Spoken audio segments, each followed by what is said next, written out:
Здравейте, мои мили приятели! В днешния клип ще ви покажа моите 10 празни покупки. Ако говоря бързо, не се чудете, просто нямам време за този клип, но ще го направя. Сега имам ни мокри кръпички на Накса, които доста ми харесаха, 72 броя са, но при мен не знам дали по принцип са влажни само, но при мен бяха влажни. И да, не са мокри, а са влажни. Сега, това бяха нещата за ръце. Сега ще ви покажа нещата ми, които са за лице. Сега, имам един крем на Ботико, защитен крем с пантенол витамин Е за всички сезони, 75 мл. Както знаете, доста много ми харесва. Всеки ден си ги ползвам, тъй като вече имам младежки пъпки, вече съм тинейджър, а и други тем подобни неща. Винаги си го ползвам, дори ми е в ученическата чанта. Беше, сега ми е в дамската чанта. По-точно в чантичката. Сега имам едно Адерма, не биодерма, Адерма. Имам една мостричка на кремче. Така,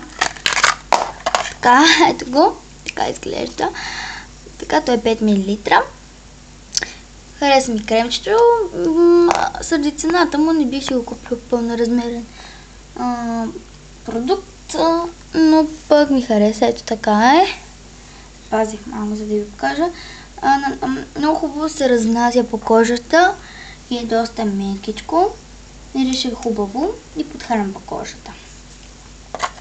Сега ще ви покажа моят BB крем на Гарниер. Вече не бих си купила продукт на Гарниер, тъй като вече знам, че те са от върху животни, дори може би имат и животински състав вече в продуктите си имат. Тези неща не ги знам, мисля, че 50 мл.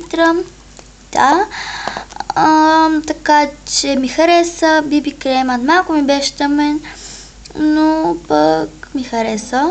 Така че съжаление не мога вече да си купувам такива продукти. Аз вече отбягвам такива, така че ще си избера някакъв друг.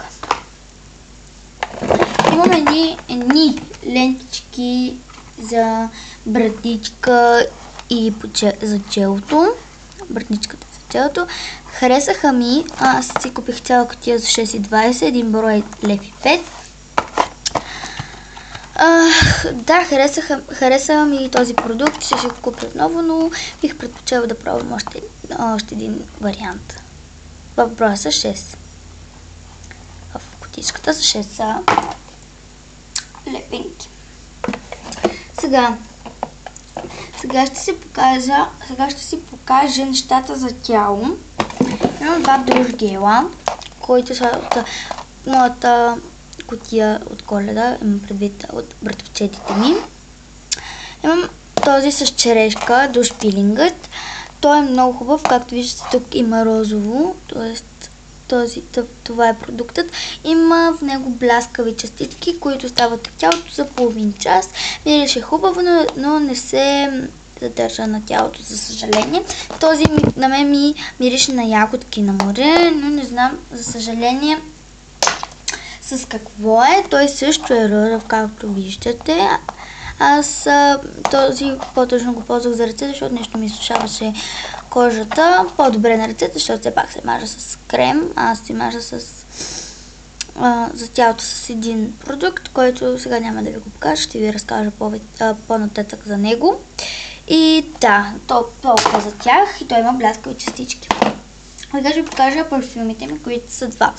Този ми го подариха за деня на детето на Far Away, който е 30 мл. Мостичка, отново от майка ми и баща ми. Много ми хареса. Аз си го харесвам този парфюм. И от баба ми имам една мостричка на парфюм, пак за деня на детето. Мирише много хубаво на цветя. И да, хареса ми продукта. Бих си го купила пълноразмерен продукт. Ще го попитам баба откъде. И неща за ногти. Имам един лак, който по принцип е зелен. Сега ще го видите ли лав, тъй като съм слагала друг лак в него, разреждала съм го и затова е станал такъв цвят. Както виждате, ето го зеленото.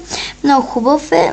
Беше зеленото, 142 номер, но аз сипах друг лак и го разреждах 100 пъти, така че вече е изсъхнал и четката не му е хубава и лакът самият вече е гъст. Така че да.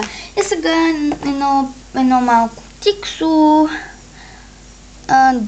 Да, т.е. само това е. Това е от машинката ми за Tixum. Да. Това бяха всички празни опаковки. Дано да ви е харесал клипът. Ако е така, харесайте го. Абонирайте се за каналът ми и коментирайте. Благодаря. Обичам ви. Бъдете винаги усмихнати.